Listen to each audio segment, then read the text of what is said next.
بدلتے جا رہے ہیں، اور یہ میرے آقا صلی اللہ تعالیٰ علیہ وسلم کا فرمان عالی شان ہے۔ ایک پورا چیپٹر ہے، پورا باب ہے حدیث کی کتابوں میں، خاص طور پر بخاری شریف میں بھی ہے اور دیگر معتبر کتابوں میں۔ کتاب الفتن نام سے، کتاب الملاحم نام سے، قیامت کے قریب ہونے والے فتنے، قیامت کے قریب ہونے والی نشانیاں، علامات، ان سب کے بارے میں باضابطہ ایک چیپٹر ہے جس میں رسول پاک صلی اللہ علیہ وسلم نے واضح نشانیاں بیان فرمائی۔ اب ہم جو دیکھ رہے ہیں وہ ایک چیز یہ بھی ہے کہ تیزی سے بدلتا ہوا زمانہ، نبی پاک صلی اللہ تعالیٰ علیہ وسلم کی ایک حدیث پاک جس میں یہ ہے کہ 10 سال کے بعد، ہر 10 سال کے بعد اتنی تیزی سے تمہارا زمانہ بدل جائے گا، حالات اتنے تیز بدل جائیں گے کہ پچھلے 200 سال میں تم نے وہ چیزیں نہیں دیکھی ہوں گی جو 10 سال کے اندر دیکھتے رہو گے۔ اب ہم اسی زمانے میں آئے ہوئے ہیں۔ اب ہم میں سے کسی کو یہ پتہ نہیں ہے کل آنے والے دن کون سا نیا فتنہ جنم لینے والا ہے۔ اور ایک حدیث پاک میں یہ ہے، میرے آقا صلی اللہ علیہ وسلم نے فرمایا، میں یہیں سے دیکھ رہا ہوں فتنے میری امت کے اوپر اس طرح سے گر رہے ہیں جیسے بارش کے قطرے ہیں۔ بارش کے قطرے جس طرح سے گرتے ہیں اس طرح سے فتنے ظاہر ہو رہے ہیں، اور اس میں کون محفوظ رہے گا کون محفوظ نہیں رہے گا اس کے سلسلے میں بھی حضور نے بشارتیں دی ہیں۔ اور خاص طور پر یہاں کے جو حالات ہیں ہندوستان کے، ایسا نہیں ہے کہ ہم ہی اسٹرگل کر رہے ہیں، تقریباً پوری دنیا میں مسلمان الگ الگ مسائل سے اسٹرگل کر رہے ہیں، سب کے اپنے اپنے مسائل ہیں اور سب انہی معاملات میں الجھے ہوئے ہیں، لیکن ان سب کے پیچھے ایک وجہ یہ ہے، ان کے جو ہم غلام تھے خلق کے پیشوا رہے، ان سے پھرے جہاں پھرا پھر آئی کمی وقار میں۔ ایک اہم وجہ یہی ہے مسلمانوں کے لیے۔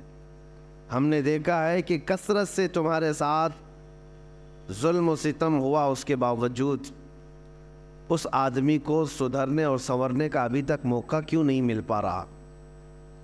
جس کو شاعر نے کہا تھا، جگہ جگہ کے تھک چکے ہیں تمہیں یہ ہنگامے، نشاط لذت خواب گراں بدل ڈالو، غلط روی سے منازل کا بعد بڑھتا ہے، مسافروں روش کارواں بدل ڈالو۔ آج ہماری لاپرواہی اور عدم احساس اتنا بڑا ہوا ہے کہ ہمیں کوئی اہم واقعہ تھوڑی دیر کے لیے ڈسٹرب کرتا ہے۔ ہم نے کسی کو مرتے ہوئے دیکھا، مارتے ہوئے دیکھا، کٹتے ہوئے دیکھا، کاٹتے ہوئے دیکھا، ویڈیو کو ہم نے شیئر کر دیا، تھوڑی دیر کے لیے ہو سکتا ہے ہمارے اندر غم کے آثار نظر آئے، دوسرے دن سے وہی عیاشی ہے، نہ کوئی تبدیلی آئی، نہ کوئی بدلاؤ آیا۔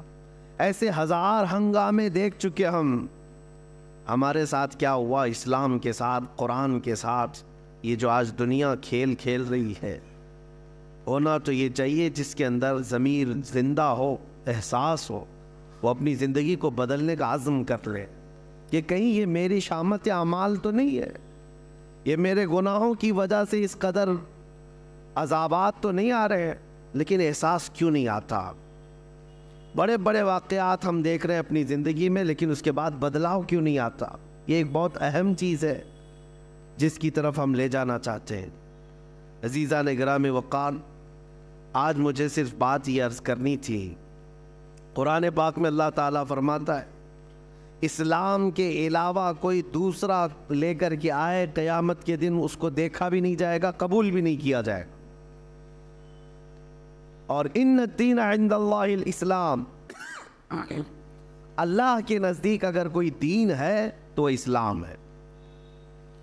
اور اللہ تعالیٰ فرماتا ہے، رضیت لکم الاسلام دینا، میں تمہیں اسلام دے کر راضی ہوا۔ تو جس قوم کے پاس یہ دین ہے اسے یہ چاہیے فخر کرے کہ اللہ تبارک و تعالیٰ نے اپنا چنندہ اور اپنا پیارا دین مجھے دیا ہے اور میں اس سے وابستہ ہوں۔ اور ساری دنیا کے ٹارگٹ پر آج تم ہو، اس کی وجہ بھی یہی ہے۔ جس کے پاس کوئی دولت ہوتی ہے اسی سے حسد بھی ہوتا ہے، اسی سے لوگوں کو جیلس بھی ہوتا ہے۔ تمہارے پاس یہ سب سے بڑی دولت جو دین اسلام اور میرے آقا صلی اللہ تعالیٰ علیہ وسلم کی محبت ہے، یہ ایک بہت بڑی دولت ہے۔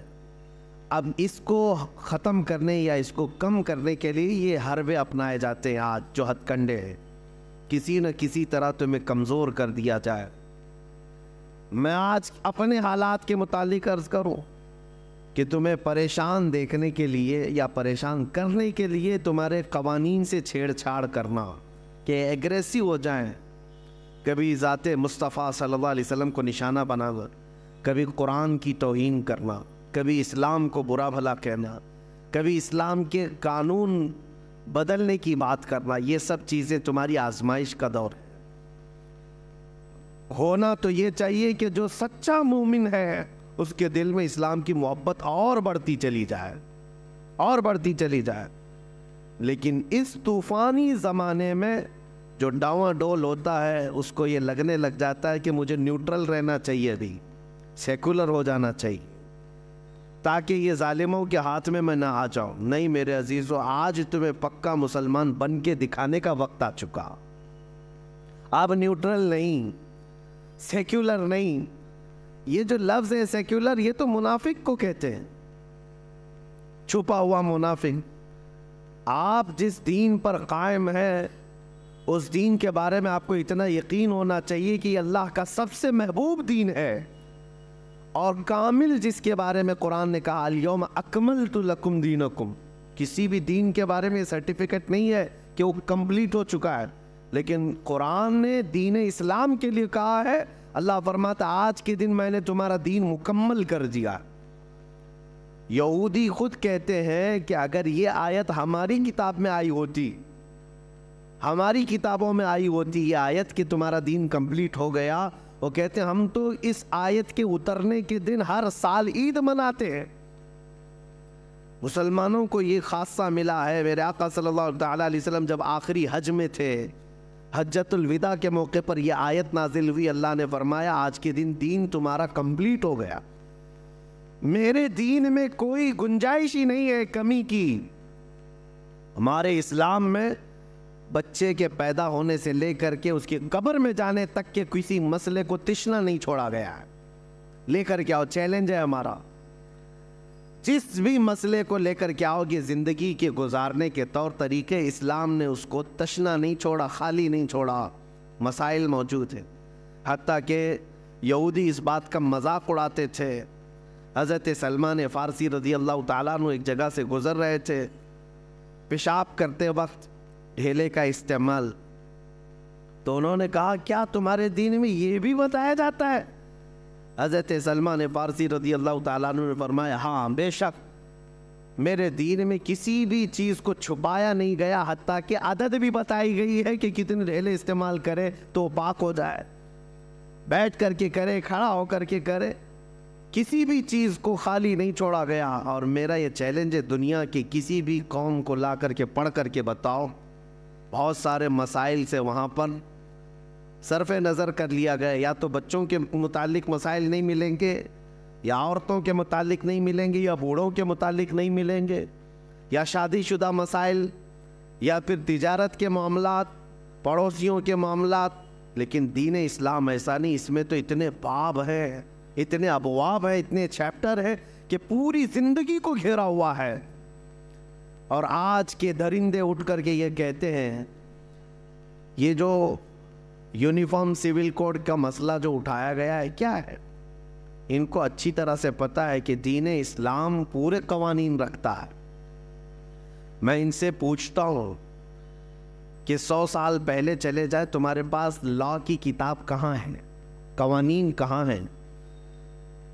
ایک ملک چلانے کے لیے جو قوانین ہوتے ہیں، لا ہوتے ہیں، اس کی تاریخ ڈھونڈ کر کے لاؤ، کون سا ملک لا کے تحت چلتا تھا۔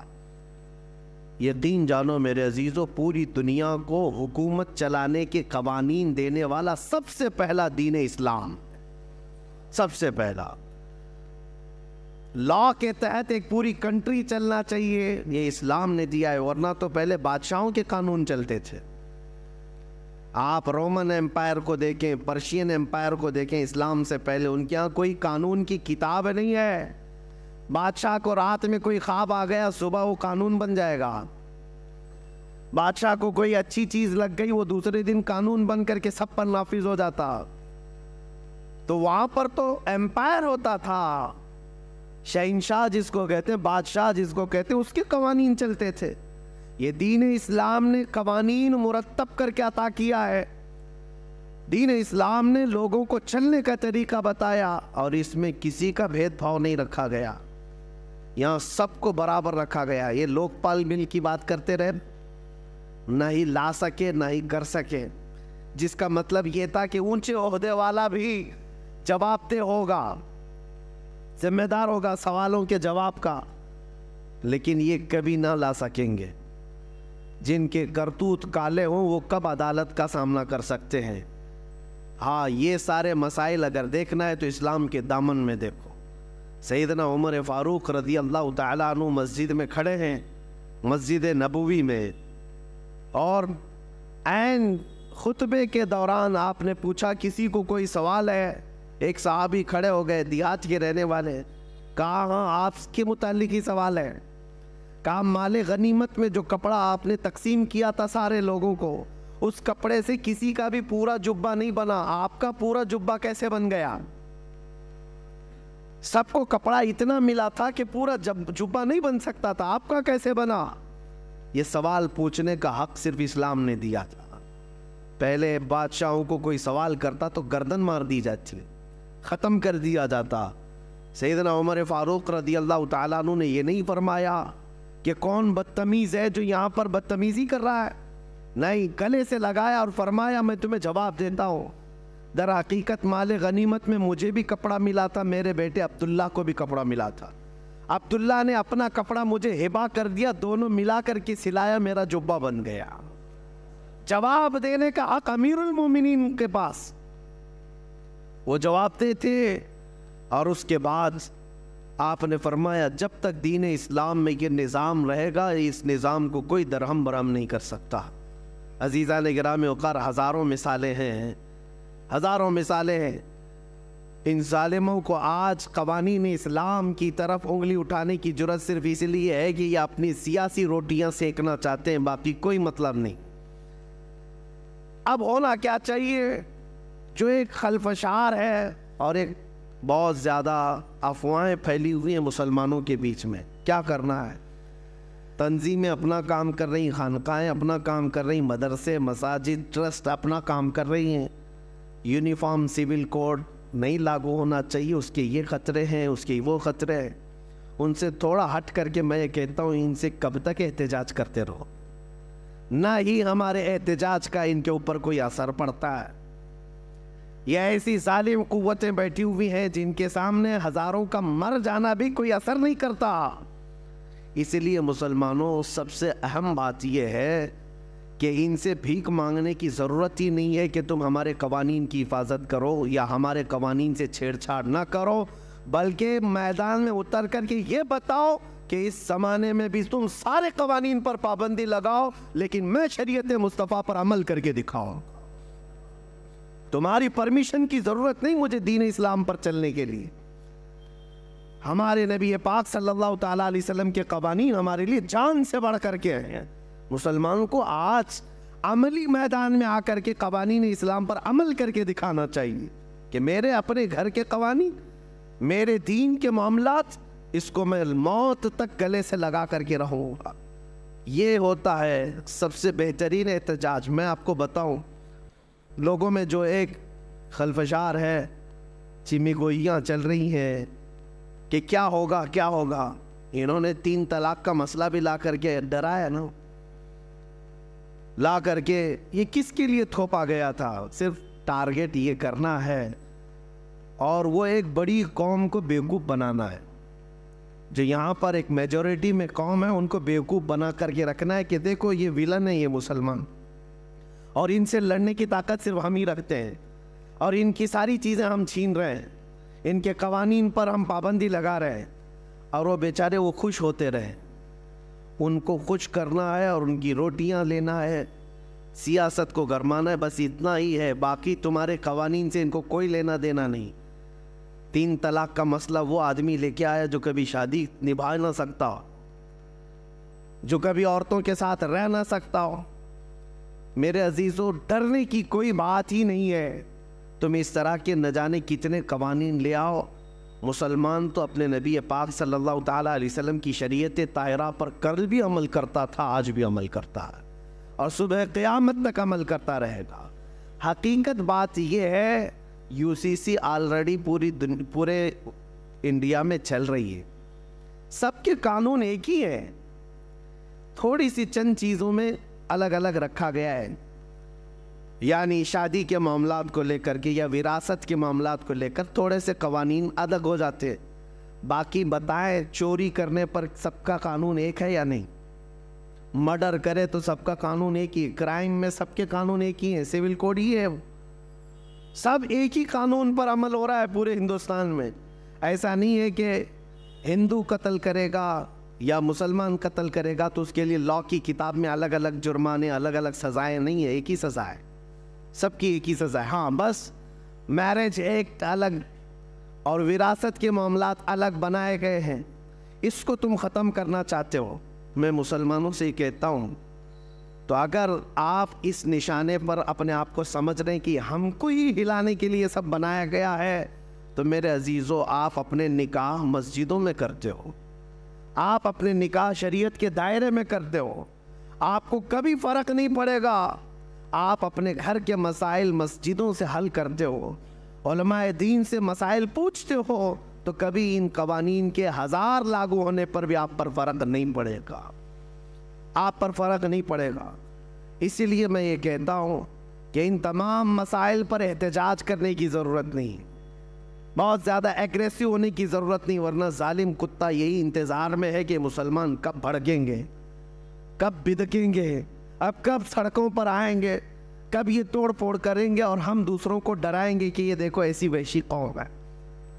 یہ اسی طرح کی کئی حرکتوں سے ہمیں لے جایا جا رہا ہے، لیکن اس کا بہترین علاج یہی ہے کہ جب جب تم میرے مصطفیٰ کریم صلی اللہ علیہ وسلم کے کسی قانون کی طرف انگلی اٹھاؤ گے، سارے مسلمان ان قوانین پر سختی سے عمل کر کے دکھائیں گے کہ عمل کرنا تو ہماری زندگی میں ہے، ہماری زندگی میں ہے۔ ہم لا کے خلاف نہیں بول رہے، جو ہندوستان کے قوانین ہیں ان سب پر ہم عمل کر رہے ہیں، لیکن میری نماز کے متعلق، میرے قرآن کے متعلق، میرے دین کے متعلق جو ہوگا وہ اسلام میں جو ہے اسی پر عمل کیا جائے گا۔ کوئی ایسا آدمی مجھے نماز سکھانے نہیں آ سکتا جس کو پیشاب کرنے کا سلیقہ نہ ہو۔ بہرحال تمہارا دین کمپلیٹ ہے، کامل ہے، اکمل ہے، اور اس سے بہترین دین ہے ہی نہیں۔ اس بات کا یقین لے کر کے چلو۔ میں ان سے کہتا ہوں، ذرا جھانک کر کے دیکھتے تاریخ کے اوراق میں اسلام نے جو عدل و مساوات پوری دنیا میں قائم کی ہے، وہ غیروں کی کتابوں سے اگر میں آپ کو بتاؤں، اپنوں کی نہیں، غیروں کی لکھی ہوئی کتابیں، ان کو آج تک جو بھیک مانگتے ہوئے کسان ان کے پاس قانون کے لیے آئے، انصاف دینے کی نوبت نہ آ سکی، جو کھلاڑی وہاں پر ان سے انصاف مانگتے رہے، انصاف دے نہ سکے، پورے لوگ سڑکوں پر رہے، انصاف دے نہ سکے، اور پارلیمنٹ میں بیٹھ کر کے اگر قوانین اسلام کو نشانہ بنانے کی کوشش کرتے ہیں تو میں دعوت دیتا ہوں، آؤ دیکھو دین اسلام۔ تم یہ کہتے ہو اس کا اکروچ تھا، ظلم تھا، بڑھتے چلے گئے۔ ایک روایت میں نے پڑھی آج ہی، عمر ابن عبدالعزیز رضی اللہ تعالیٰ عنہ کا زمانہ خلافت ہے۔ حضرت عمر ابن عبدالعزیز، ان کو 5واں خلیفہ راشد بھی کہا جاتا ہے، اتنا عدل تھا ان کا۔ ان کے زمانے میں سمرقند، جو آج ازبکستان وغیرہ رشیا کے علاقوں میں آتا ہے، سمرقند پر اسلامی فوج نے حملہ کیا اور پورے سمرقند کو فتح کر کے اپنا جھنڈا پھیلا دیا، اور سپہ سالار کون تھے؟ حضرت قتیبہ۔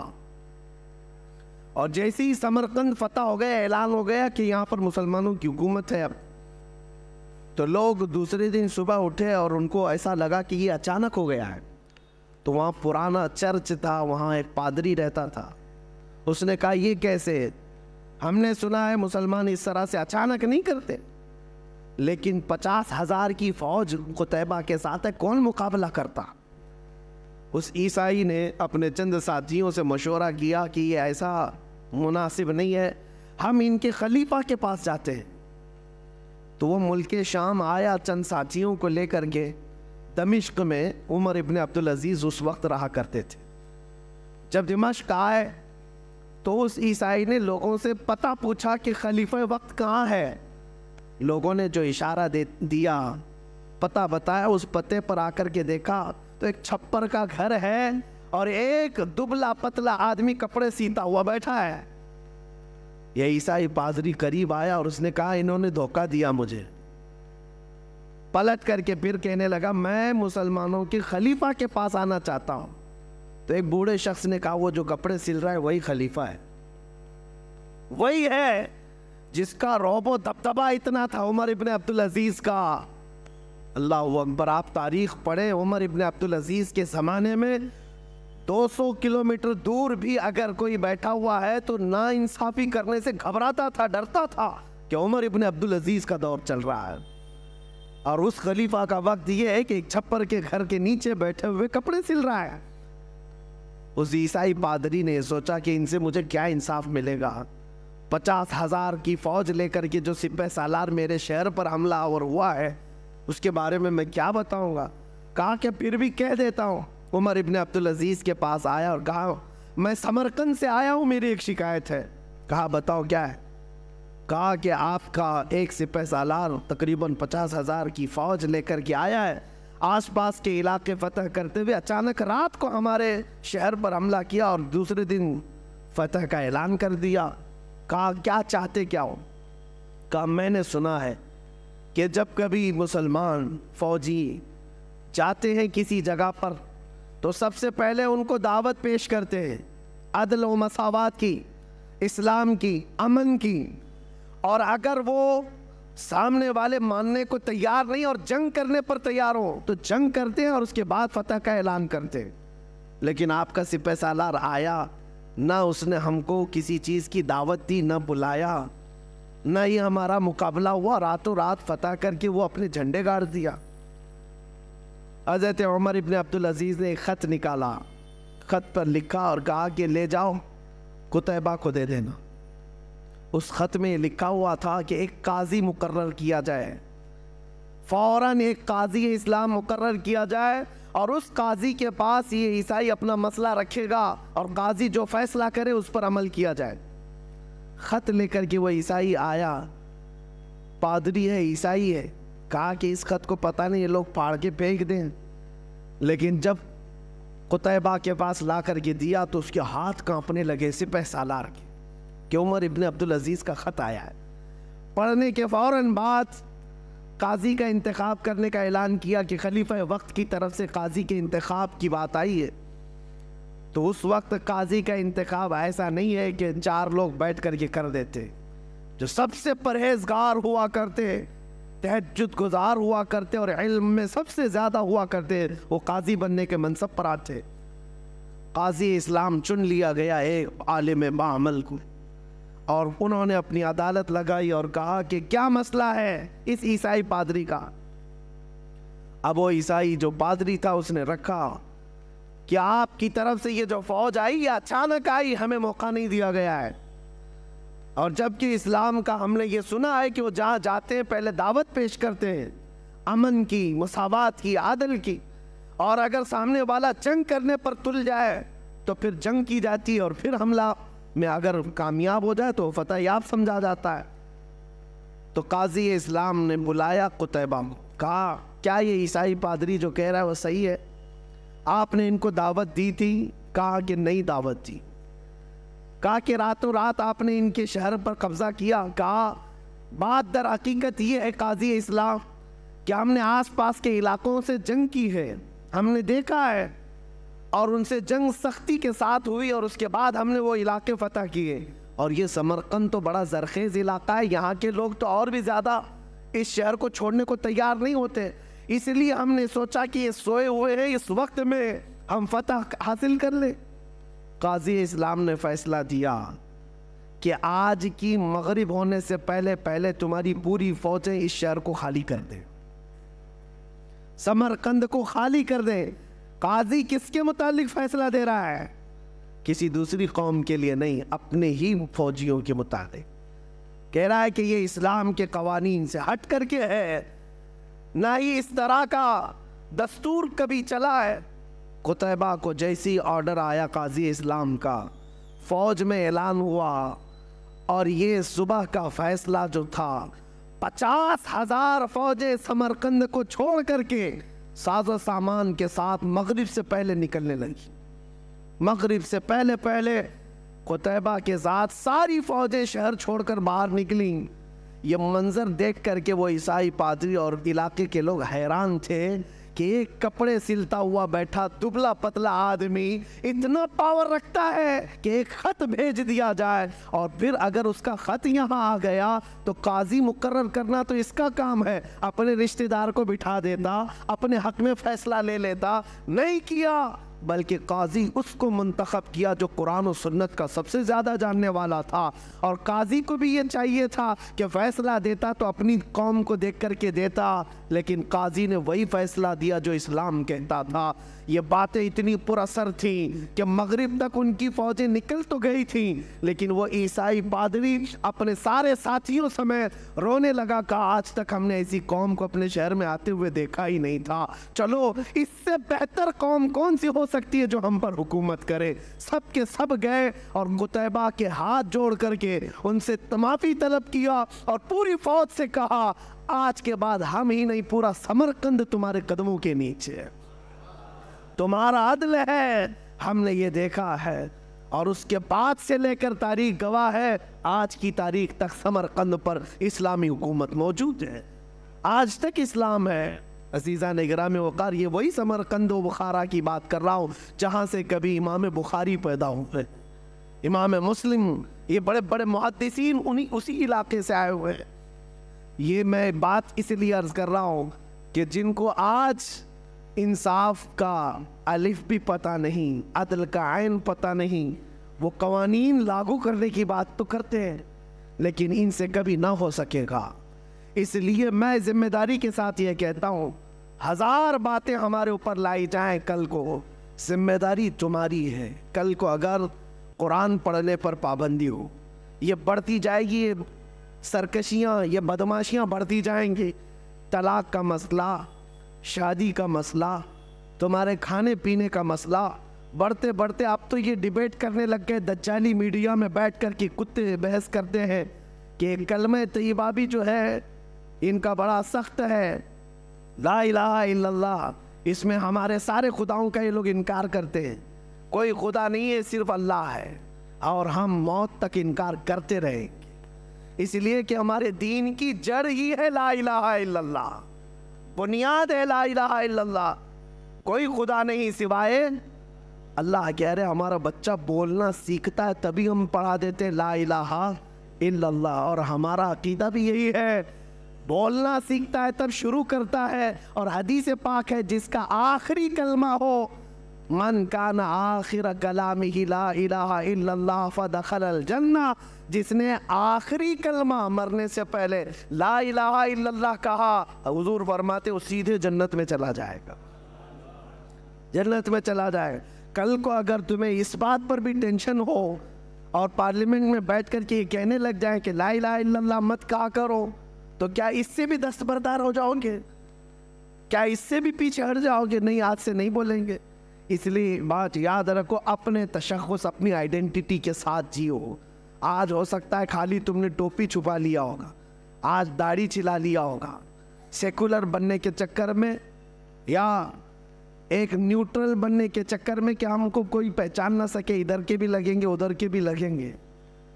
ہو سکتا ہے ٹوپی اور داڑھی سے دستبردار ہو گئے ہو، لیکن دنیا صرف اتنے ہی پر کاف مطمئن کبھی نہیں ہوگی۔ قرآن کہتا ہے وَلَن تَرْضَى عَنْكَ الْيَهُودُ وَلَا النَّصَارَى حَتَّى تَتَّبِعَ مِلَّتَهُمْ، یہود اور نصرانی تم سے ہرگز راضی نہیں ہوں گے جب تک کہ تم ان کے دین میں داخل نہ ہو جاؤ۔